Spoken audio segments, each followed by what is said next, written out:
Soyons honnêtes, si vous cliquez sur une vidéo sur les salaires en banque suisse, c'est que vous n'êtes pas là pour la poésie. Bande de petits malins. C'est surtout pour savoir si le cliché est vrai. Le banquier en costard devant le lac Léman, le resto étoilé et le salaire à 6 chiffres qui tombe chaque année comme si de rien n'était. Mais combien ça gagne vraiment une carrière en banque suisse? Qui touche 80 000 francs? Qui touche 300 000? Et qui peut monter aux millions par an? Je vais vous parler de tout ça de l'intérieur. Avant de devenir entrepreneur, j'ai bossé en front office dans plusieurs banques privées à Genève. C'était mon terrain de jeu. J'ai côtoyé tous les profils, le back-office, la compliance, les risques, les relationship managers, les gros patrons de desk. Pour préparer cette vidéo, j'ai fait appel à tous mes souvenirs et tous mes contacts. J'ai croisé mon expérience avec les grilles de salaire récentes de cabinets de recrutement comme Michael Page, les études de sites comme Glassdoor, Payscale, Paylab, ainsi que les offres d'emploi sur Genève et Zurich. Ce que je vais vous donner aujourd'hui, ce sont des ordres de grandeur 2024-2025 pour la Suisse romande, surtout à Genève. Gardez en tête que ça peut varier d'une banque à l'autre, mais vous aurez une idée plutôt précise des rémunérations. Et vous allez le voir, tout le monde ne roule pas en Ferrari. Par contre, les métiers qui payent vraiment bien demandent un prix élevé sur le plan humain. Avant d'attaquer, je me présente pour ceux qui découvrent la chaîne. Je m'appelle Nathan Pissarro, je suis entrepreneur et cofondateur de TBSO, The Bitcoin Society. L'objectif de cette chaîne est de vous apporter des compétences ainsi que des connaissances sur des sujets liés à la finance, l'investissement et le business. Ceci afin de vous donner les armes pour comprendre. Parce que comprendre, c'est devenir libre. Et s'élever par la connaissance, c'est le premier acte de souveraineté. Retournons à notre vidéo. Pour comprendre les salaires, il faut d'abord comprendre le décor. La banque privée suisse, ce n'est pas juste une activité parmi d'autres. C'est un morceau d'histoire. Dès le XVIIIe siècle, Genève commence à attirer l'argent des élites européennes. Des commerçants, des aristocrates, des industriels viennent mettre une partie de leur patrimoine au frais en Suisse. Le pays est politiquement stable, il reste en dehors des guerres et il a une réputation d'ordre et de sérieux. Le vrai tournant arrive en 1934. Cette année-là, la Suisse adopte une loi fédérale sur les banques qui pénalise la violation du secret bancaire. Un banquier qui révèle des informations sur un client risque une amende, voire la prison. Et dans un monde qui se dirige vers la Seconde Guerre mondiale, ce message est très clair. Si vous venez chez nous, votre argent et votre identité seront protégés. Ce qui se passe dans le coffre reste dans le coffre. Le secret bancaire devient donc un pilier du système. Pendant la Seconde Guerre mondiale, le rôle des banques suisses devient extrêmement sensible. D'un côté, les familles juives et des opposants au régime nazi placent ce qu'ils peuvent sauver en Suisse en espérant retrouver cet argent après la guerre. De l'autre, l'Allemagne nazie utilise aussi les banques suisses pour écouler son or et financer ses achats à l'étranger. On estime que la Suisse a reçu pour plusieurs centaines de millions de dollars de l'époque en or de la Reichsbank, dont une partie provenait des banques centrales des pays occupés. Après la guerre, le pays garde son statut de place financière neutre. Mais un problème apparaît. Des milliers de comptes restent sans nouvelles. Certains appartenaient à des personnes qui ne reviendront jamais. Le dossier des comptes dormants reste en suspens pendant des décennies, dans un mélange de tabous, de paperasse et de refus de regarder les choses en face. C'est dans les années 1990 que tout remonte à la surface. Des associations, des historiens, des gouvernements étrangers demandent des comptes. Les banques suisses sont accusées d'avoir été trop longtemps opaques. Sous la pression internationale, notamment celle des États-Unis, elles finissent par ouvrir leurs archives et concluent un accord global pour indemniser les ayants droit. C'est d'ailleurs pour cela, aujourd'hui encore, que dans plusieurs banques, si vous ouvrez un compte bancaire et que cet argent n'est pas réclamé, il finira auprès d'un fonds de déshérence juif. Cette mesure a justement été mise en place suite à cet accord avec les États-Unis. Ce chapitre ne résume pas toute l'histoire de la finance suisse, mais il laisse une cicatrice durable. Il rappelle au monde que derrière l'image du coffre-fort neutre, il y a aussi des compromis, des angles morts, des choses que l'on préfère ne pas regarder trop longtemps. Pendant ce temps, le secret bancaire continue de tourner à plein régime. Année après année, il attire toujours plus de capitaux étrangers, toujours plus de fortunes qui cherchent un endroit discret où se poser. Et c'est là qu'on arrive à la phase qui nous intéresse directement pour comprendre la culture bancaire que j'ai connue. L'âge d'or des années 90-2000. À ce moment-là, Genève est vraiment la capitale mondiale de la banque privée. Les fortunes affluent de partout. Les clients viennent chercher 3 choses. La stabilité politique, le savoir-faire en gestion de fortune et la discrétion. Pour beaucoup de pays, ce n'est pas juste une question de fiscalité, c'est aussi une assurance contre le risque de confiscation, de révolution et de crise monétaire. Dans ce contexte, pousser la porte d'une banque genevoise et ouvrir un compte, c'était une formalité. On le faisait beaucoup plus facilement qu'aujourd'hui. Le client arrivait, souvent recommandé par un autre client ou par un avocat. Il déposait ses fonds, parfois en cash, parfois via des transferts depuis des banques de son pays. On remplissait quelques formulaires et l'argent était accueilli sans qu'il y ait le barrage réglementaire que l'on connaît aujourd'hui. Les mallettes de billets, ce n'est pas juste une légende. Est-ce que tous les clients arrivaient avec des valises remplies de cash? Non. Mais est-ce qu'il existait vraiment des situations où l'on acceptait du cash en grande quantité avec une souplesse qui ferait hurler n'importe quel département compliance en 2025? La réponse est oui.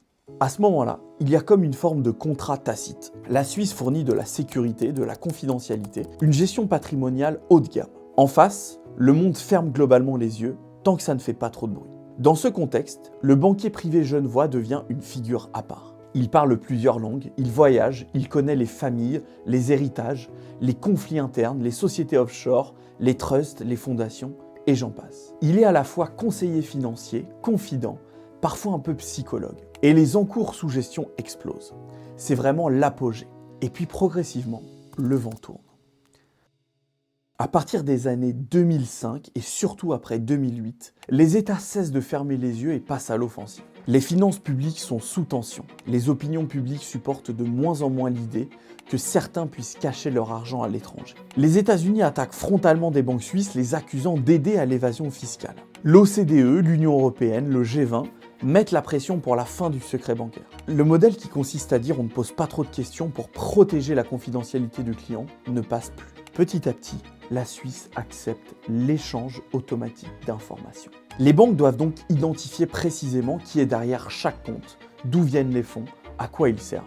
Les régulateurs imposent des règles de plus en plus strictes. Les amendes tombent. Les scandales liés à l'argent détourné par les dictateurs se font de plus en plus fréquents. Et tout cela nous rappelle que la tolérance a des limites. À titre personnel, j'ai déjà eu à auditer d'anciens comptes de Pablo Escobar. Pour les banques privées, et pour Genève en particulier, c'est une vraie révolution, un vrai choc culturel. Elles doivent se transformer et adopter plus de contrôle, plus de conformité, plus de paperasse. Elles doivent surtout nettoyer les portefeuilles, couper les relations avec les clients trop borderline. Les métiers de compliance et de contrôle prennent un essor jamais vu auparavant. Les services juridiques, de conformité, de gestion des risques deviennent des pièces maîtresses du système. Alors pourquoi je vous raconte tout ça dans une vidéo sur les salaires? Parce que cette bascule a complètement changé la manière dont les banques paient leurs équipes. Avant, le banquier star qui ramenait beaucoup d'argent était le roi de la banque. Aujourd'hui, ce sont justement les fonctions de contrôle, de risque et de compliance qui pèsent très lourd dans l'organigramme. Et ça se voit sur les fiches de paye. Si aujourd'hui les salaires sont élevés dans certains départements, ils sont sous une pression réglementaire constante, ce qui n'est pas un hasard. Les banquiers suisses ne vivent plus tout à fait la même douceur qu'à l'époque des mallettes. Maintenant qu'on a le décor, on va entrer dans le bâtiment et regarder qui travaille à l'intérieur, étage par étage. Imaginez une grande horloge genevoise. Pour qu'elle tourne, il faut 3 types de pièces. Vous avez d'abord le back-office. C'est la mécanique interne. Ce sont les gens qui s'assurent que chaque ordre est traité, que chaque coupon obligataire est crédité, que chaque dividende arrive au bon endroit. Ils gèrent les paiements, les règlements, les événements sur titre, les systèmes informatiques. Ensuite, vous avez les fonctions support. Ce sont les gardiens du temple. C'est la conformité, qu'on appelle la compliance, les risques, la fiscalité, le juridique. Ce sont eux qui lisent les nouvelles lois, qui écrivent les procédures, qui disent oui ou non pour l'ouverture d'un compte client et qui font les rapports aux autorités. Et enfin, vous avez le front office. C'est la vitrine. Au front, vous trouvez tous les métiers en contact direct avec les clients. Les private bankers, les assistants, les responsables de desk, les directeurs. La hiérarchie ressemble à quelque chose comme ça. Vous avez les private banking executives et les assistants relationship managers. Ce sont eux qui vont gérer le quotidien du client pour le compte du banquier principal. Exécuter les ordres, préparer les dossiers, organiser les rendez-vous, répondre aux emails et faire le lien avec le back-office. Au-dessus, vous avez le relationship manager, c'est le private banker. C'est la personne qui possède la relation, celle qui a fait venir le client, qui discute de sa stratégie patrimoniale, qui le voit à Genève, à Paris, à Dubaï, qui l'appelle quand les marchés bougent. Et tout en haut du front, vous trouverez les Head of Private Banking pour un pays, un segment, une région. Cela supervise plusieurs équipes, plusieurs milliards sous gestion, et participe aux décisions stratégiques. Ce même schéma existe aussi en banque d'investissement. Les analystes, les associates, les vice-présidents, les directors et les managing directors. Les intitulés changent, mais la logique reste la même. Plus vous êtes proche du client et du chiffre d'affaires, plus vous êtes haut dans la pyramide. Maintenant que l'on sait qui fait quoi dans la banque, on va pouvoir parler de ce qui nous intéresse le plus. Combien ça gagne tout ce petit monde? Je vais vous donner des fourchettes annuelles brutes. Pour simplifier, retenez qu'en 2025, un franc suisse vaut à peu près 1 euro, un peu plus. Un salaire de 100 000 francs, ça fait donc un peu plus de 100 000 euros.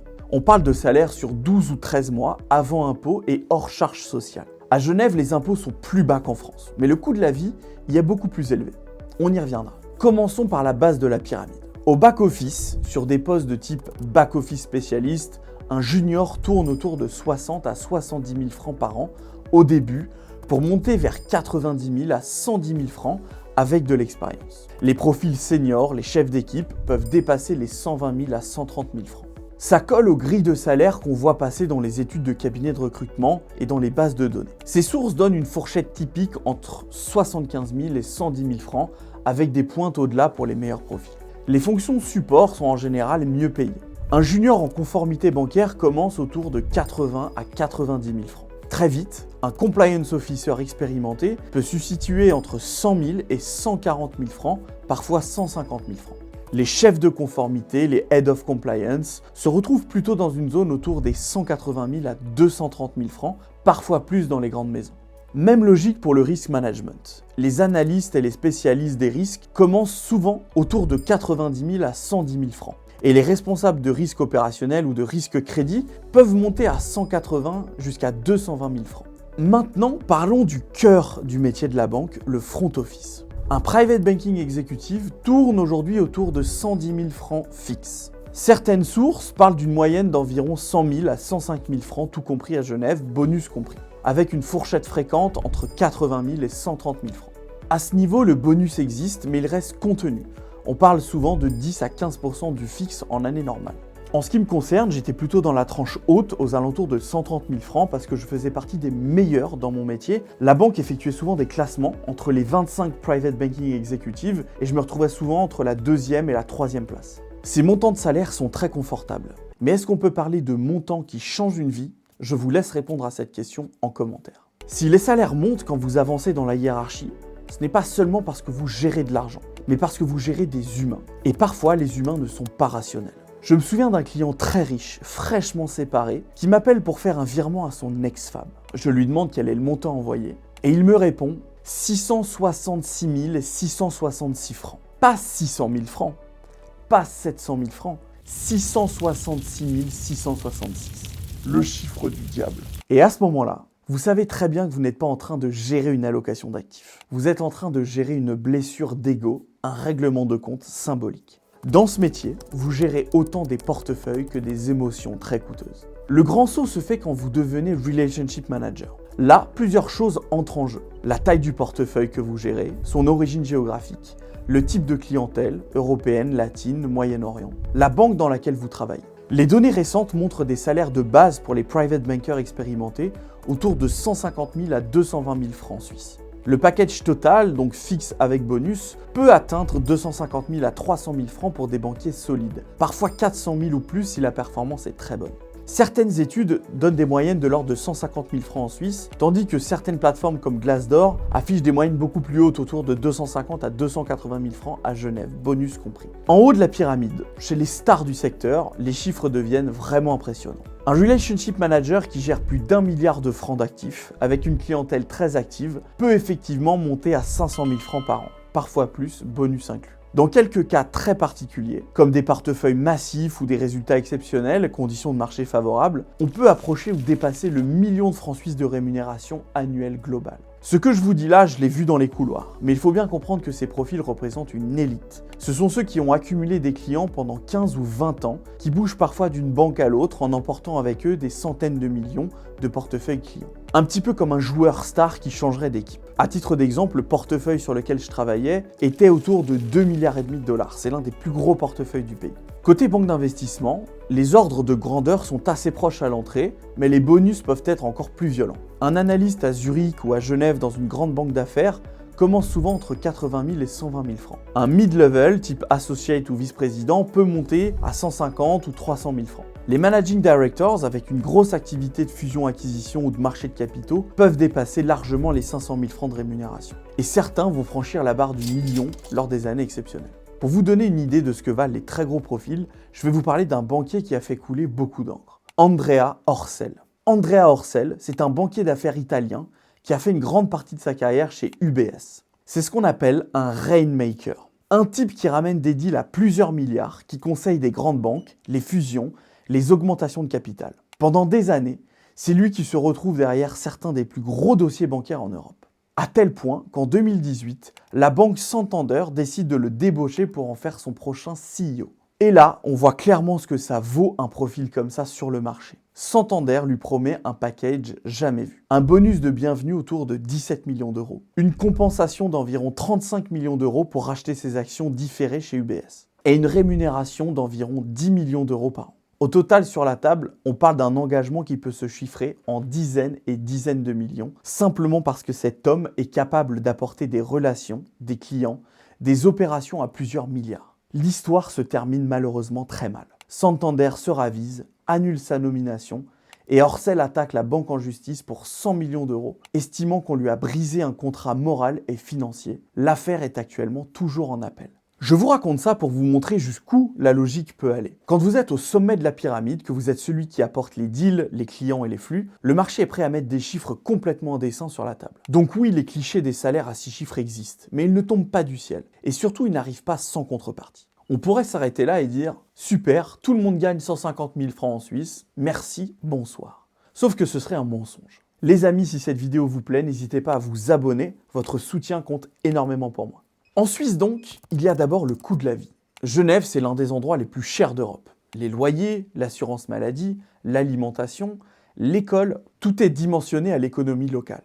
Un salaire de 100 000 francs ne vous donne pas le même niveau de vie qu'un salaire de 100 000 euros en France. Vous vivez bien, mais vous n'êtes pas rentier. Ensuite, il y a la structure de la rémunération. Plus vous montez dans la hiérarchie, plus votre revenu dépend du variable. Et le variable, ce n'est pas de l'argent garanti. Une mauvaise année sur les marchés, une rotation dans l'équipe, un gros client qui part chez le concurrent, une nouvelle réglementation qui compresse les marges, et votre bonus peut être divisé par 2 voire par 3. Et dans certaines banques, il peut tout à fait disparaître. Les banquiers qui ont construit leur niveau de vie sur un bonus moyen se prennent alors le mur en pleine face. Il y a également la pression commerciale. Quand vous êtes relationship manager, vous n'êtes pas payé pour être sympa. Vous êtes payé pour faire grossir le portefeuille, garder les clients, générer des revenus. Votre valeur, c'est la somme des actifs que vous accompagnez. Le lundi matin, vous avez souvent ce qu'on appelle la réunion de pipeline. On passe en revue les clients à venir, les montants en discussion, les prospects à rappeler. Si votre pipeline est vide, la salle entière le voit. Et là, croyez-moi, la température baisse d'un coup. Et une fois par an, il y a le grand rendez-vous des chiffres, les fameux KPI.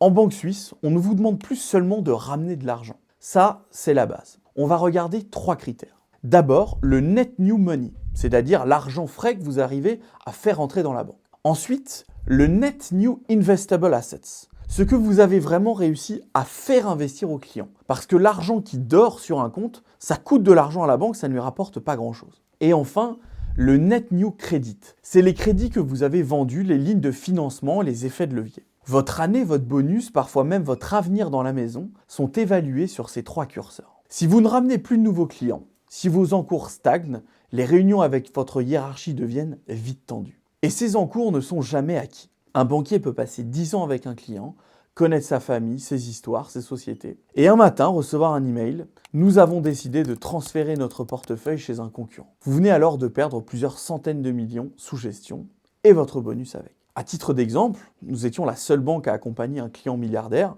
et lorsqu'il a vendu sa société pour 3 milliards, il a décidé d'ouvrir 16 comptes bancaires dans 16 comptes différents de peur que l'une de ces banques fasse faillite. Il était un petit peu parano, certes, mais ça montre bien que le client peut être prêt à prendre des décisions radicales. Autre élément, le risque de réputation. La banque privée suisse a été bousculée par des scandales liés à l'argent sale et à l'évasion fiscale. Les fuites de données, les affaires médiatiques, les pressions internationales ont mis un coup de projecteur sur le secteur. Aujourd'hui, si vous prenez un client un peu limite, si vous négligez une alerte de compliance, ce n'est pas juste un rappel à l'ordre. Vous pouvez mettre votre carrière en danger. Les régulateurs sont beaucoup plus stricts et la direction aussi. Les fonctions support ont donc pris un pouvoir énorme. Et le banquier au front doit vivre avec cette tension. Servir le client, mais avec un corset réglementaire de plus en plus serré. Je vous raconte à présent un cas réel que j'ai vécu. Un jour, on ouvre un compte pour un entrepreneur étranger. Tout le monde était aligné, le front, le back, la direction. C'était un client dans la poche, comme on dit. Et là, coup de tonnerre, la compliance bloque tout.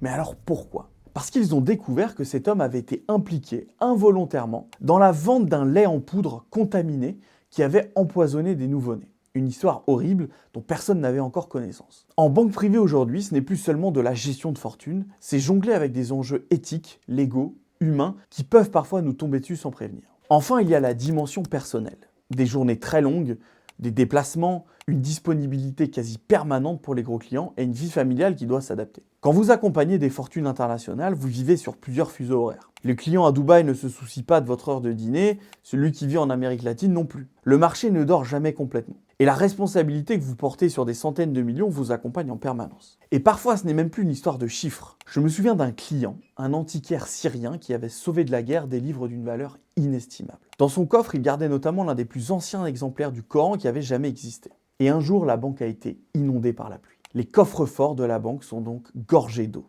Le plus terrible, c'est que la banque ne sait pas ce que met le client dans son coffre, et donc on ne peut pas assurer le contenu. Lorsque les coffres ont été ouverts, les livres étaient en charpie. La banque a payé une restauration, mais on savait très bien qu'on ne ferait jamais revenir l'original. Et il a donc fallu l'annoncer au client. Ce jour-là, ce n'était pas un portefeuille qui s'effondrait, c'était une part de la vie d'un homme qui disparaissait. Et vous êtes la personne qui doit mettre les mots dessus, au téléphone ou en face de lui. Ce genre de scène, vous ne la laissez pas au bureau en rentrant chez vous. Elle voyage avec vous, elle revient la nuit. Ce sont des métiers où les risques de burn-out, de problèmes du sommeil, voire de dépression ne sont pas théoriques. Beaucoup d'études sur la finance à haute pression montrent la même chose. De longues heures, des objectifs serrés, des clients exigeants et une régulation qui durcit le métier. Au bout d'un moment, le corps et le mental encaissent. Les salaires à 6 chiffres ont un prix. Et c'est ça la partie immergée de l'iceberg qu'on ne voit pas lorsque l'on fantasme sur la vie à 150 000 € par an. Si vous regardez cette vidéo, vous n'êtes pas forcément obligé d'avoir envie de devenir banquier privé. En revanche, vous pouvez en tirer plusieurs leçons utiles pour votre propre relation à l'argent. Le premier, c'est que les gros salaires ne sont pas magiques. Ils rémunèrent une combinaison de rareté, de responsabilité et de pression.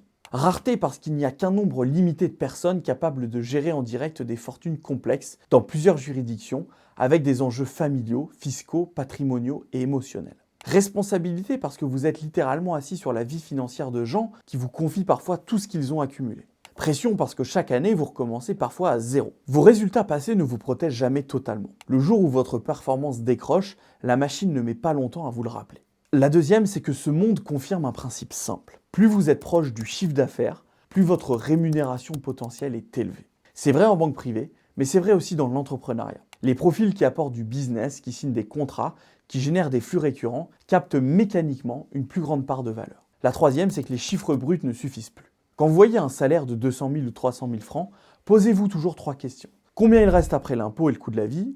Combien est garanti? Et quel est le prix humain à payer? Dans mon cas personnel, j'ai appris énormément en banque. Elle m'a donné une vision très précise de la façon dont les riches génèrent leur patrimoine. Elle m'a montré de l'intérieur les forces et les faiblesses du système bancaire. Et elle a fini par me pousser vers autre chose. L'entrepreneuriat. Ce que faisaient mes clients. Cette vidéo est faite pour vous montrer l'envers du décor. Si vous envisagez une carrière en banque suisse, j'espère que ça vous donne un repère honnête. Les salaires, la trajectoire possible et la réalité derrière la vitrine. Si ce n'est pas encore fait, abonnez-vous et likez la vidéo si cette plongée dans les salaires suisses vous a plu.